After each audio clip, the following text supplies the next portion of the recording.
Assalamualaikum semuanya. Sebelumnya saya ucapkan terima kasih karena masih terus mengikuti cerita bergambar di channel ini. Dan untuk kawan-kawan yang belum subscribe ke channel ini, dukung saya ya. Klik tombol subscribe dan klik logo lonceng untuk bisa berlangganan gratis di video cerita bergambar selanjutnya. Oke, sebagai imbalannya kali ini saya akan coba menggambar sekaligus bercerita tentang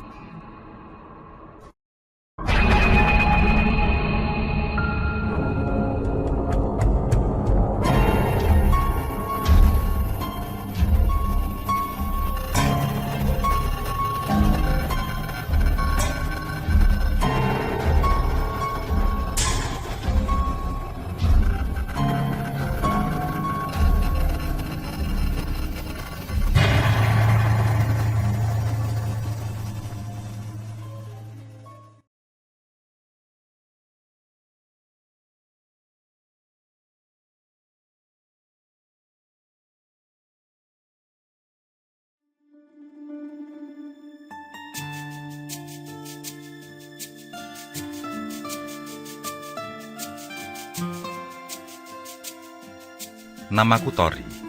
Aku lahir dan besar di kota Pandeglang, Banten. Kota wisata yang banyak dikunjungi para wisatawan di berbagai daerah. Di kotaku ini terdapat beberapa pantai yang menjadi tujuan untuk berlibur. Kotaku ini letaknya agak di ujung barat Pulau Jawa. Dan di kota inilah masa kecilku tertempa lumayan keras. Aku punya bapak yang dikenal Raja Tega. Bukan dalam masalah yang berhubungan dengan kekerasan, tapi beliau mengajarkan untuk kuat dalam hal apapun, termasuk dalam menghadapi ketakutan akan hal mistis. Beberapa kali aku dibiarkan untuk menghadapi dan melawan sendiri ketakutan yang kualami. Baik itu hal nyata maupun hal gaib. Mungkin sebagian besar orang sudah tahu kalau di daerah Banten cukup kental dengan kisah mistis. Tapi memang benar begitu adanya, karena aku yang mengalami sendiri. Aku akan bercerita tentang pengalaman yang kualami ketika masih SD sekitar tahun 2000-an.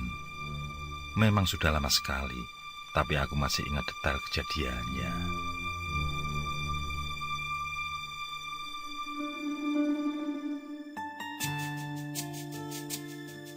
Keluargaku tergolong keluarga dengan ekonomi sederhana di kampung. Bapakku merantau di kota Bogor, bekerja sebagai karyawan sebuah pabrik di sana, yang terkadang sebulan sekali mengirimkan uang untuk kami. Sejak bersekolah kelas 1 SD, aku tidak pernah diantar jemput oleh ibu seperti kawanku yang lain. Aku yang dikenal pemberani sudah dianggap mandiri, sehingga dibiarkan pulang dan pergi sendiri. Perjalanan dari rumah ke sekolah membutuhkan waktu sekitar 40 menit berjalan kaki, di mana sekolahanku merupakan SD swasta yang terletak di Desa Sukamaju, Pandeglang. Kelas 1 hingga kelas 3 masih aman, karena pulang pergi masih berdua dengan Herman, salah seorang saudaraku, yang kebetulan bersekolah di tempat yang sama. Aku sendiri tidak mempunyai kakak maupun adik, sehingga di usiaku yang sekarang sudah 25 tahun, aku masih belum memiliki seorang adik. Atau mungkin juga ada sesuatu hal yang membuat orang tuaku memilih hanya memiliki anak tunggal. Ketika kelas 4, aku mulai pulang pergi sendirian. Herman sudah lulus dan melanjutkan sekolah ke tempat lain. Disinilah awal petualangan seru dimulai.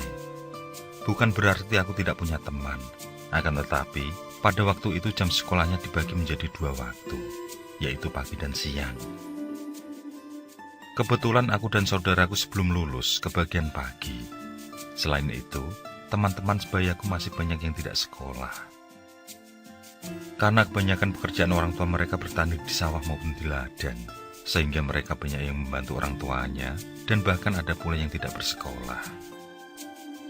Karena itulah, begitu saudaraku sudah melanjutkan sekolah SMP, aku jarang punya teman untuk pulang dan pergi. Dan kesendirian itu hanya pas di kampungku saja. Ketika keluar dari kampung, cukup banyak teman dari desa lain yang berangkat sama-sama. Dari kampungku, terdapat 2 jalur perjalanan pulang pergi menuju sekolah. Yang pertama adalah jalur jalan desa. Meski menjadi jalur utama, namun jalan tersebut masih belum terjamah oleh aspal. Hanya sekedar tanah dan bebatuan yang terjal. Jalanan akan menjadi becek dan licin jika musim penghujan. Sedangkan di jalur yang kedua, harus melewati jalan yang agak sempit setelah jalan kampung. Jalanan sama-sama licin jika diguyur hujan. Hanya saja di jalur kedua ini lebih menyingkat waktu, karena jaraknya lebih pendek. Kalau lewat jalur ini, aku akan sampai di sekolah maupun di rumah lebih cepat. Tapi jalurnya terkenal menyeramkan. Harus melewati persawahan dengan jalan setapak yang sempit dan juga melewati pemakaman. Yang mana sekitar 5 meter dari pemakaman itu ada sebuah bangunan tua. Konon, menurut warga, sebelum ada pemakaman, bangunan tersebut sudah lebih dulu berdiri, bahkan jauh sebelum pemakaman dibuka. Warga sekitar memberi nama gedung itu dengan sebutan Gedung Walet. Itu karena di dalam gedung itu banyak burung seriti yang bersarang di dalamnya. Akan tetapi warga sekitar tidak ada yang berani memasuki gedung itu untuk sekedar mengambil sarang burung atau beristirahat. Dari kisah yang beredar, konon di masa lalu ada warga yang masuk ke gedung dan tidak pernah kembali keluar. Siapapun yang masuk diyakini dimakan atau dijadikan pengikut oleh penghuni gaibnya. Cerita menakutkan itu tidak hanya terjadi 1-2 kali pada orang yang terjebak dan memasukinya. Tapi warga sudah beberapa kali menyebut kejadian itu berlangsung. Aku yang terlahir sebagai sosok bandel dan dikenal pemberani tidak pernah terpengaruh akan cerita tersebut. Bagiku itu hanya mitos. Belum ada bukti nyata untuk membuktikan kebenarannya. Penampilan Gedung Walet ini memiliki bentuk yang kokoh. Tingginya sekitar 20 meter dan hanya ada 4 jendela yang kacanya sudah pecah.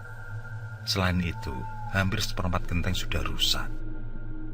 Meskipun terkikis air dan panas matahari, namun langit-langit yang berbahan kayu belum tampak keropos. Sepintas, gedung ini seperti bangunan era Belanda yang bentuk dan gaya bangunannya kebarat-baratan. Meskipun bandel, setiap kali melewatinya aku merasa merinding. Sungguh, ada suasana mencekam yang membuatku terkadang berlari juga. Dari awal aku sudah merasakan kalau ada yang aneh dengan Gedung Walet ini.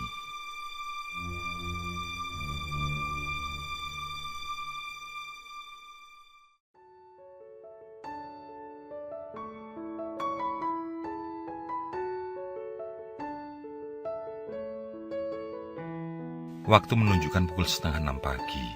Seperti biasa, aku sudah rapi mengecek ulang segala perlengkapan. Dengan seragam merah putih, tas punggung, aku pun siap berangkat. Sedari kecil aku sudah dibiasakan oleh orang tuaku untuk selalu datang lebih awal dalam hal apapun, apalagi urusan sekolah. Kalau masuk dalam kelas jam 7:30, aku sudah duduk manis di dalam kelas jam 6:30. Lewat jalan besar saja ya, jangan lewat persawahan. Pesan ibu saat aku berpamitan.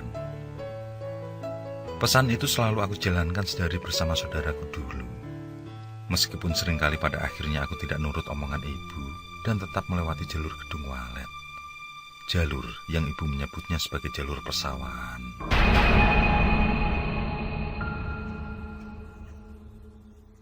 Dan itulah yang aku lakukan di hari ini. Walaupun aku sudah tahu kalau jalur itu cukup menyeramkan, aku tetap melewatinya. Kali ini, aku ingin sampai di sekolah lebih cepat, karena ada janji membeli kertas untuk prakarya. Tentu aku tidak ingin kawanku menunggu. Sekitar 1/4 jam berjalan kaki, sampailah aku di persawahan dan jalan setapak, hingga tiba di area pemakaman. Sepanjang jalan aku ingat, jarang sekali ada orang lain lewat di jalur ini. Entah yang berpapasan maupun yang searah tujuan. Dan juga penjaga makam pun tidak aku lihat di area pemakaman. Padahal biasanya sangat pagi sekali beliau bersih-bersih. Memang aku hampir selalu sendirian melewati jalanan ini. Tapi itu jika pulang sekolah, bukan jika berangkat seperti pagi ini. Sesampai di dekat pintu masuk pemakaman, aku mengambil batang kayu yang cukup panjang di sisi selokan. Di sanalah aku selalu menyembunyikan kayu panjang yang berguna untuk jaga-jaga kalau ada ular atau serangga yang mengganggu. Setelah melewati selokan, aku pun melanjutkan perjalanan. Untuk hiburan, aku sabitkan kayu pada semak di sisi jalanan. Suasana sangat sepi. Sama sekali tidak ada orang lain yang kujumpai. Hanya suara burung-burung kecil dan suara sepatu kesayanganku yang bergesekan dengan rumput basah. Titik yang paling mencekam adalah ketika melewati gedung walet. Beberapa kali aku mendengar suara-suara aneh yang bersumber dari dalam. Terkadang seperti suara binatang buas yang mengeram. Terkadang juga terdengar seperti ada yang beraktivitas di dalam gedung walet itu. Aku berpikir mungkin itu ular atau binatang lainnya.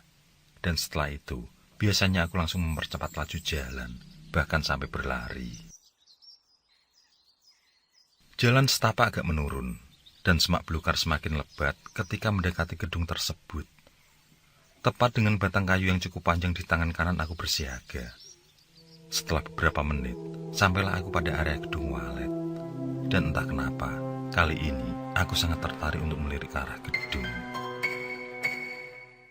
Pintunya selalu terbuka sedikit, yang juga terdapat tulisan dilarang masuk. Yang membuatku heran adalah, kenapa pintunya tidak digembok atau diikat rantai saja, sehingga tidak ada siapapun yang berani masuk ke dalam. Sejenak aku berhenti, karena mendengar suara berisik dari dalam gedung. Aku arahkan pandangan ke gedung itu. Rasa ingin tahu mendadak muncul di benakku. Dengan keberanian yang terkumpul, aku putuskan untuk menuntaskan rasa penasaran. Dengan hati-hati, aku coba lebih dekat ke pintu gedung. Semakin penasaran, karena suara itu terdengar semakin jelas. Setelah sudah cukup dekat, aku singkirkan dengan batang kayu yang aku bawa setiap semak belukar dan akar-akar pohon yang hampir menutupi pintu gedung itu. Setelah itu, ku buka pintu pelan-pelan. Ketika benar terbuka, aku dikagetkan dengan suara seorang perempuan batu. Aku celingukan mencari sumber suara, namun tidak tampak siapapun di sana. Setelah suara batu terhenti sekian menit, aku kembali dikejutkan dengan munculnya suara cekikikan yang menyeramkan. Seketika itu, tanpa pikir panjang aku langsung lari terbirit-birit ketakutan. Aku terus berlari, meninggalkan tempat itu dengan segera, tanpa berani menoleh.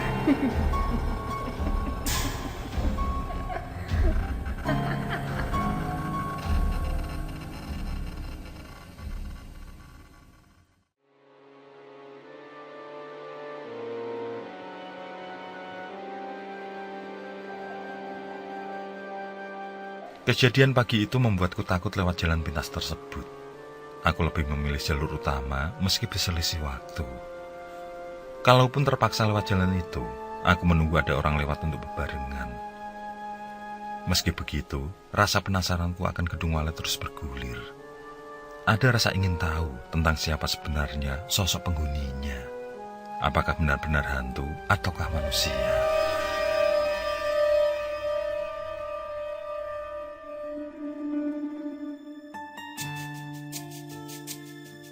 Sekitar pukul 6:30, aku sudah sampai di sekolah.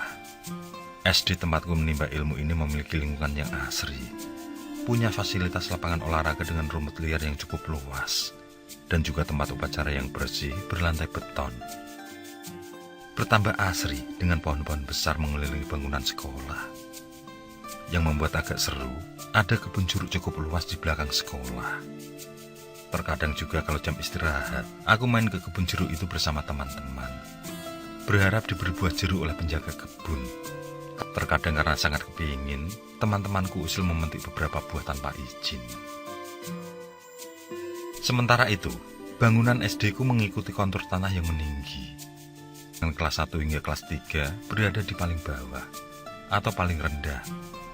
Sedangkan kelas 4 dan kelas 6 berada di tengah. Yang berada di paling atas atau paling tinggi adalah kelas 6, beserta ruangan guru.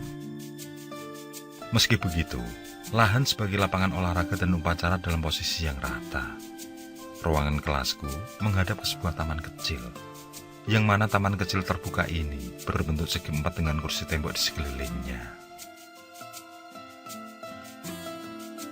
Seperti pagi-pagi sebelumnya ketika aku sampai, lingkungan sekolah masih sepi. Belum ada orang terlihat selain Pak Karto, tukang kebun yang membuka pintu ruangan setiap pagi.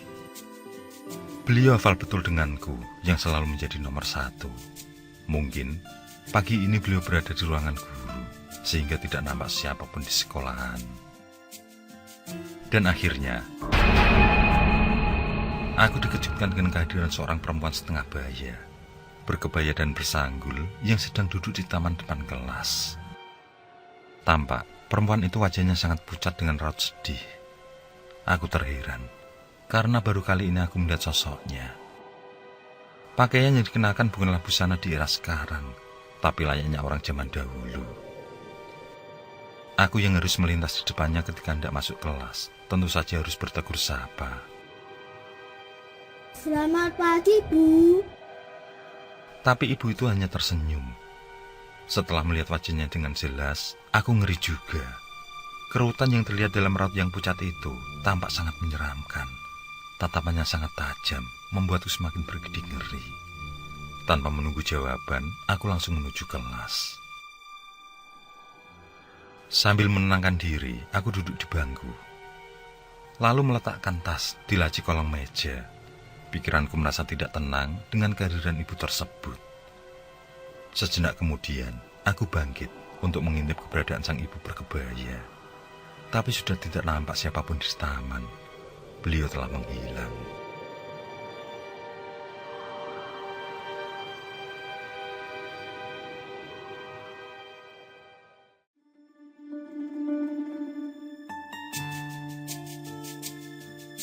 Aku menjalani hari-hari sekolah dengan riang. Meski tidak pernah mendapat ranking, sebisa mungkin aku selalu rajin mengikuti kegiatan yang dilaksanakan di sekolah. Sedangkan di hari-hari yang kulewati, wanita berkebaya itu masih saja selalu menampakkan diri di taman. Ibu itu hanya muncul sesekali saja, tidak setiap hari. Tapi anehnya, dia selalu menghilang apabila seorang sudah mulai ramai. Aku pun menjadi sangat penasaran dan ingin tahu tentang siapa beliau. Setiap kali aku mencari ke sekitar sekolah, tidak sekalipun pernah menemukannya. Beberapa kawan yang kutanyai juga tidak pernah tahu. Mereka tidak pernah melihat sosok yang kumaksud. Saking penasarannya, aku pernah bertanya pada Pak Karto. Sudah, jangan dipikirkan. Mungkin itu hanya perasaanmu saja. Nyatanya teman-teman kamu tidak ada yang melihat. Jawaban Pak Karto seolah menyembunyikan sesuatu. Karena jelas-jelas aku melihat sosok perempuan berkebaya tersebut memang ada. Tidaklah mungkin jika aku berhalusinasi. Ibu itu juga pernah muncul pada malam hari, tepatnya di malam ketika sekolah mengadakan acara perkemahan. Aku melihat dari kejauhan, sang ibu berdiri sendirian di halaman belakang sekolah. Sadar ketika aku melihatnya, ibu itu melambaikan tangan. Aku pun melambai balik ke arahnya, dan bagiku sangatlah aneh, karena pakaian yang dikenakan selalu pakaian yang sama. Begitupun dengan dandanannya yang tidak pernah berubah. Setiap aku melihatnya, kadang si ibu duduk di bangku taman, kadang dia berdiri di halaman belakang. Dan seperti biasa, beliau tidak pernah terlihat lagi apabila sekolah sudah dalam keadaan ramai. Aku juga pernah menceritakan hal ini pada ibu saat di rumah. Mungkin dia itu ibu yang berdagang di warung samping sekolah, Tori. Jadi kalau sekolah sudah ramai, ya dia kembali lagi ke warungnya. Begitu kata ibu coba menjelaskan. Tapi ucapan ibu salah, karena aku pernah mencari ke warung sekolahan dan tidak pernah melihat wajah yang sama dengan sosok ibu berkebaya.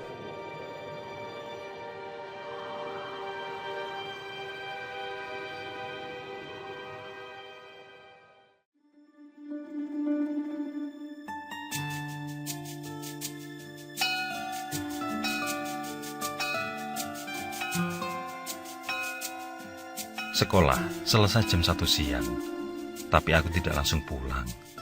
Aku sudah izin dengan ibu kalau hari ini akan langsung melaksanakan kegiatan belajar kelompok. Kegiatan itu kebetulan di rumah teman yang dekat dengan sekolahan, di mana diikuti 6 orang setiap kelompoknya. Ketika selesai tepat azan asar, aku yang pulang sendirian segera pamit dan beranjak. Karena ingin cepat sampai rumah, sore itu aku memutuskan lewat jalur persawahan. Setelah 15 menit aku menunggu barengan, tapi tidak ada seorang pun yang lewat. Akhirnya, aku nekat berjalan sendiri, berharap berpapasan dengan orang di jalanan nanti. Dengan batang kayu panjang di tangan, aku mulai masuk kawasan itu. Merinding juga, tapi aku mulai tidak peduli. Perlahan, aku usir pikiran negatif di otakku. Sore itu, matahari sudah mulai redup. Ditambah banyaknya pohon rindang di sepanjang jalan yang membuat keadaan bertambah semakin gelap. Hingga tibalah saat yang aku takutkan, yakni melintasi gedung walet. Entah mengapa aku lebih takut melintasi bangunan lawas tersebut dibandingkan area pemakaman. Sangat terasa kalau auranya lebih menyeramkan, berbeda dengan area pemakaman yang meskipun sunyi, namun biasa-biasa saja. Nisan yang berjejer pun tidak nampak menyeramkan. Pelan-pelan aku melintasinya. Ketika sudah berada persis di depan gedung walet, tiba-tiba aku mendengar suara tawa cekikikan dari dalam bangunan. Kali ini lebih keras daripada yang beberapa hari lalu aku temui.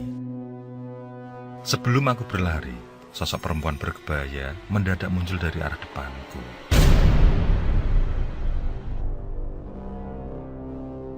Ada apa, Nak? Beliau bertanya dengan suaranya yang parau. Jelas sekali kalau perempuan tersebut adalah sosok yang kutemui di sekolahan. Meskipun ketakutanku semakin menjadi, namun aku tetap menjawab pertanyaan tersebut dengan gemetar. Sejenak kami sama-sama terdiam, mendengarkan dengan seksama tentang suara yang kuceritakan. Namun suara itu tidak terdengar lagi, hanya sepoi angin yang membawa daun rontok ke bumi yang terdengar jelas. Ibu berkebaya itu mengajakku mencari apa yang aku takutkan. Sungguh aneh. Aku yang sebelumnya kepengen segera sampai rumah, justru ikut dengan ajakannya. Digandeng tanganku, lalu diajak menuju bangunan tua tersebut. Kepakan sayap burung seriti terdengar halus di telinga. Saling berkejaran masuk ke dalam rumah. Terdengar pula dejisnya dari dalam. Aku berjalan mengikuti langkah wanita berkebaya. Pelan-pelan dan hati-hati kami semakin mendekat. Saat masuk ke dalam, tiba-tiba suara tawa kembali terdengar. Awalnya aku berniat langsung lari dari tempat itu, tapi urung kulakukan karena tanganku masih dalam genggaman wanita tersebut. Di antara suara mengerikan yang belum juga lenyap, aku merasa kalau bagian dalam bangunan tersebut sangat lembab. Banyak pula sampah daun berserakan. Sangat terasa ketika sepatuku menginjak lantai. Saat tercium aroma bangkai yang sangat menyengat, aku tidak lagi merasa ada tangan yang memegangiku. Dalam keadaan remang dan gelap, aku tidak bisa menemukan wanita tersebut berada di sekitarku. Burung-burung yang semula melintas cukup banyak pun sudah tidak ada lagi. Aku sangat ketakutan ketika teringat kisah warga bahwa yang masuk gedung ini tidak akan pernah bisa keluar lagi.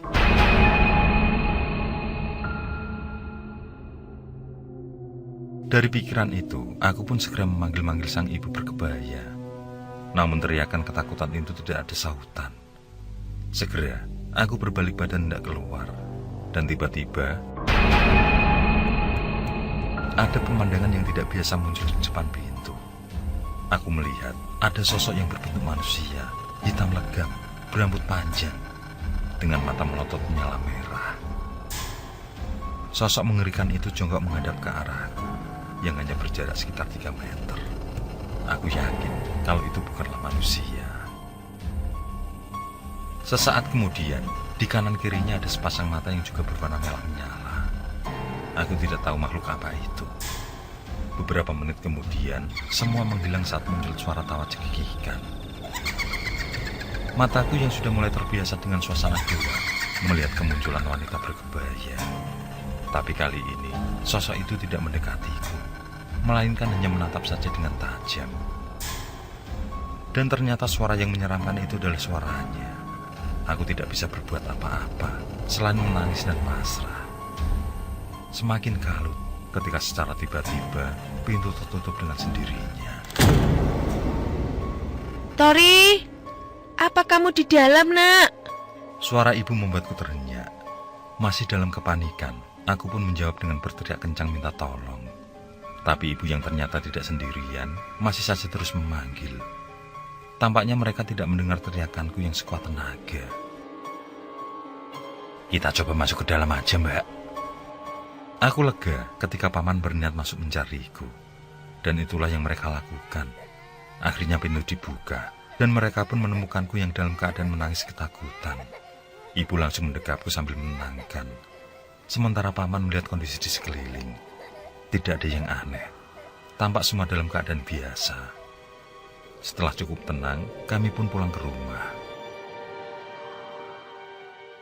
Tori, apa yang terjadi padamu, Nak? Tanya ibu dengan nada khawatir. Beberapa tetangga dan saudara yang menjenguk pun pasti bertanya hal sama. Aku menceritakan dengan jujur tentang apa yang kualami. Dan entah apa yang terjadi seandainya ibu dan paman tidak segera datang. Yang pasti, hal buruk pasti menimpa aku. Ibu kan sudah bilang, jangan lewat jalan itu. Tapi sudahlah, yang penting kamu tidak apa-apa, Nak. Ucap ibu, dilanjutkan mengucap syukur. Seusai mendengar ceritaku, semua orang gempar tentang penculikan bangsa gaib atas diriku. Mereka membesar-besarkan cerita, sehingga bangunan gedung walet semakin angker di mata warga setempat. Setiap orang tua menyuruh anaknya agar jangan melintas lewat sana.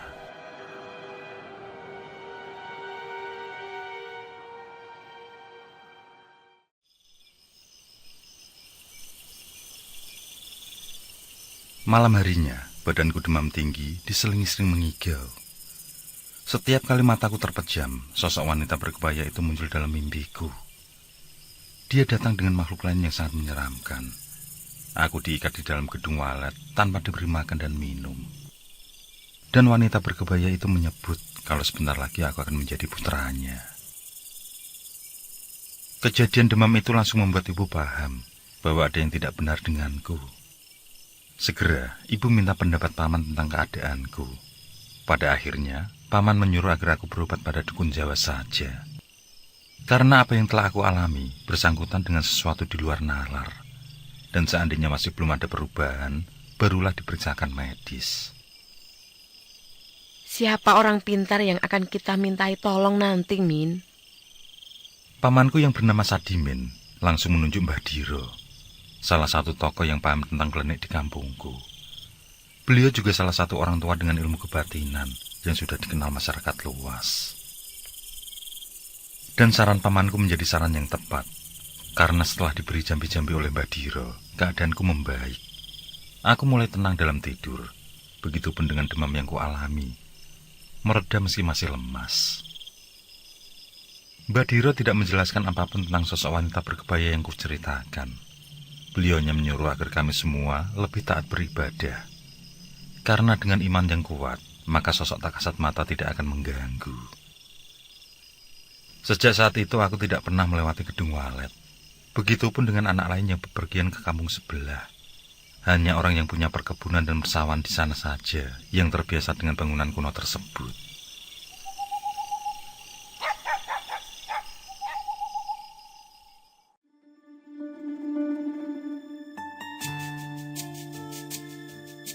Satu tahun berikutnya, ketika aku sudah lulus kelas 5, pramuka di sekolah mengadakan acara camping.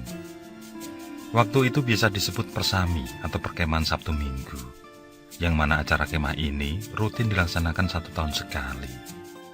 Dan menjadi salah satu acara sekolah yang sangat malas aku ikuti, karena pasti akan mengadakan jurit malam. Tapi dengan berbagai pertimbangan, pihak sekolah tidak lagi mengadakan jurit malam sejak tahun lalu.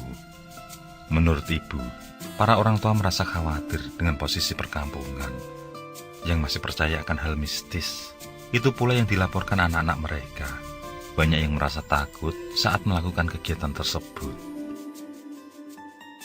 Acara kemah dilakukan di lapangan rumput depan sekolah, jadi tidak terlalu jauh dari gedung sekolah. Sekitar jam 10 malam, setelah acara api unggun selesai, aku ingin buang air kecil. Toilet berada di dalam sekolah, jadi aku harus berjalan ke sana. Toilet favorit aku adalah yang letaknya di sebelah ruang guru. Tempatnya agak tersembunyi dan berhadapan langsung dengan sebuah taman kecil. Di seberang taman adalah ruang kelas 6. Setiap malam, ruang-ruang kelas dibiarkan dalam keadaan gelap. Hanya lampu taman dan lampu beranda yang menyala. Begitu sampai, aku dikejutkan dengan kemunculan ibu berkebaya. Sosok yang memberiku pengalaman setahun silam itu tampak duduk di taman. Setelah sekian lama, baru kali ini aku melihat penampakannya lagi. Seketika, tubuhku gemetar takut. Jarak kami hanya sekitar 5 meter, dipisahkan oleh taman. Sosok berkebaya itu duduk membelakangi, dengan menghadap ke pintu kelas yang gelap gulita. Aku berencana langsung kembali ke lapangan perkemahan. Mungkin ada tempat kencing di sana, tapi secara tiba-tiba, ibu itu menoleh ke arahku. Jantungku berdetak semakin melaju. Bingung dengan apa yang harus kulakukan. Dalam sekejap, tubuhku mematung. Tidak ada satupun anggota badan yang mampu kugerakkan. Begitupun dengan suaraku yang mendadak menghilang. Mungkin karena saking takutnya, sehingga aku pun terkencing di celana. Dalam hitungan detik, aku mencium bau wangi semerbak ketika dia mendekatiku. Sampai saat tangannya diulurkan hendak memelukku, aku masih saja terpaku. Tori! Tori! Suara Pak Cacang dari kejauhan mengagetkanku, dan secara refleks, aku langsung menoleh ke arah sumber suara. Yang di saat bersamaan, ternyata sosok wanita berkebaya itu sudah tidak ada lagi. Dia menghilang secara misterius. Aku yang sudah dalam kondisi sadar sepenuhnya, segera berjalan ke arah Pak Cacang. Beliau adalah wali kelas, sekaligus guru bahasa Indonesia sejak aku kelas 3. Sampai aku berada di kelas 5, wali kelasnya tetap beliau. Satu dari sekian banyak guru yang menurutku paling baik dan paling sabar. Mungkin saja karena mendekati masa pensiun, sehingga banyak pengalaman dalam mendidik. Semoga Pak Cacang sekarang masih dalam keadaan sehat dan bahagia. Amin. Kamu dari mana, Tori? Bapak khawatir. Sudah 1 jam kamu tidak ada di perkemahan. 1 jam? Perasaan cuma hitungan menit saja aku berada di toilet. Tapi aku tidak menjawab kalau ada hal aneh yang kutemui. Aku juga menyembunyikan keadaan celanaku yang basah air seni. Aku hanya minta maaf saja karena telah membuat beliau risau. Tapi melihat raut wajahku yang tegang, akhirnya beliau memintaku agar aku berkata jujur. Pak Cacang tahu kalau aku telah membohonginya. Begitu aku menceritakan tentang sosok wanita berkebaya yang kutemui sejak setahun silam, Pak Cacang ikut tegang. Beliau menunjukkan raut cemas dan khawatir. Apalagi saat aku berkisah tentang kemunculannya di gedung walet. Beliau seperti bingung dan was-was. Sudahlah, kamu ganti celana dulu, biar tidak masuk angin. Kami pun melangkah kembali ke perkemahan.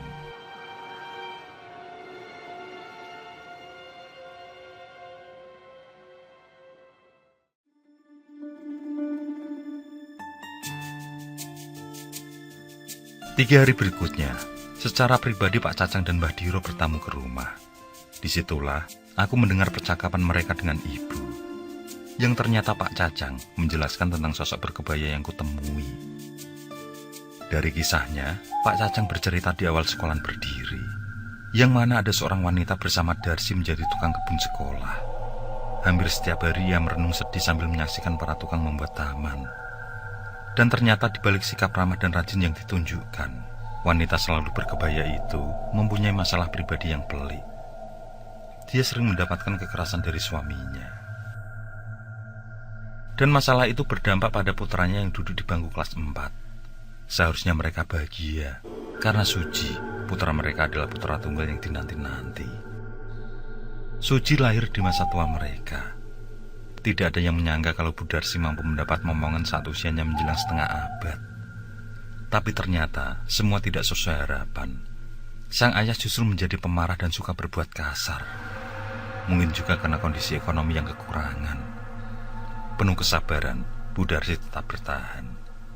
Dia berharap suaminya akan berubah lagi seperti sosok yang penyayang. Namun kesabaran itu berbuah petaka. Suatu hari, suaminya yang marah menghajarnya. Sang anak yang membela pun menjadi sasaran. Melihat kebengisan itu, Bu Darsi memohon pada suaminya agar membaca istighfar. Karena kemarahan itu tidak juga mereda, dia pun mendekap suaminya dan menyuruh Suci berlari. Seketika, Suci berhambur keluar dengan luka di sekujur tubuh. Naas tidak bisa dihindari. Suci yang berlari sekuat tenaga terpeleset. Ia tersandung akar. Dia terpental hingga terjerembab masuk tebing. Kepalanya yang menghantam batu membuatnya meninggal di tempat. Sejak saat itu, sang ayah melarikan diri entah kemana. Sedangkan Bu Darsi tertekan hebat.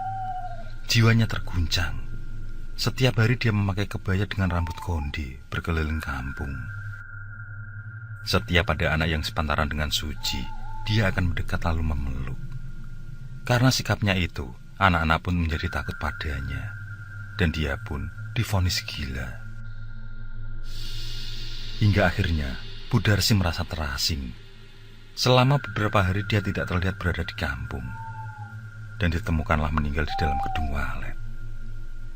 Tubuhnya sudah melepuh, sedangkan di sampingnya ada beberapa kucing yang seperti menjaga jasadnya.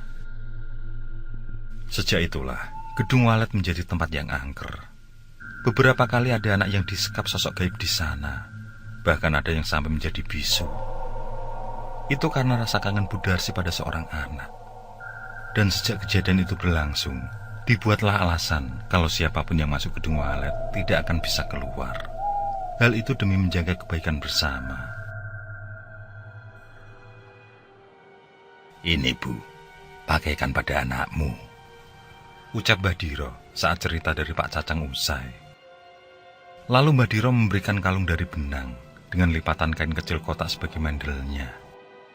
Beliau berharap dengan kalung berisi raja tersebut, aku tidak lagi diganggu sosok wanita berkebaya yang diyakini sebagai penampakan Bu Darsi.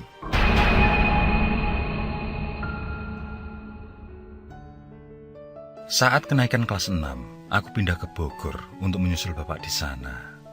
Dan juga menetap sampai sekarang di kota Bogor. Semua yang pernah kualami di kampung menjadi bagian tersendiri dalam hidupku. Sejenak, kupandangi kalung pemberian Badiro yang masih kusimpan dengan rapi. Dari pengalaman tersebut, aku selalu ingat dengan pesan beliau, bahwa dengan iman yang kuat, maka segala jenis makhluk gaib tidak akan mengganggu. Dan itulah yang kulakukan. Sebisa mungkin, aku selalu belajar agama yang kuanut lebih dalam. Cukuplah satu hantu yang menghiasi kisah mistisku, hantu kebaya.